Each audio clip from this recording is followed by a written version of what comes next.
கால் தவறி குழம்பு கீழே ஊத்திட்டமா. குழம்பு கீழே ஊத்திட்டியா? ஆமாமா. நானா வேணே ஊத்துனேன், கரப்பாம்பூச்சி குறுக்குல வந்துருச்சு, பயத்துல ஊத்திட்டேன். என்ன நீ சின்ன பப்பாவா? ஏன் குழந்தை நான் மட்டும் தான் கரப்பாம்பூச்சிக்கு பயப்படணுமா? தைரியசாலியும் பயப்படுவான். என்னடா குழம்பு கொட்டிடுச்சுன்னு? இதோ குழம்புதாம்மா இது. எது குழம்பு?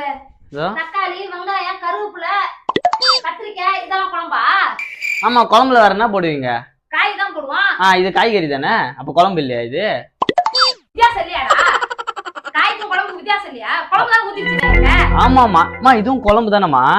நீங்க வெட்டி போடுறதெல்லாம் காயெல்லாம் குழம்பாடா?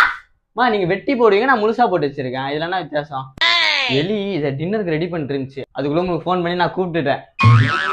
இதெல்லாம் எப்படி ஒரே இடத்துல இருக்கு? எலிதான் எடுத்து வச்சிருக்கோம், கன்ஃபார்மா எலிதான். இது எலி தூக்கிட்டு வந்து போட்டுச்சா, நீ தூக்கிட்டு வந்து போட்டியா?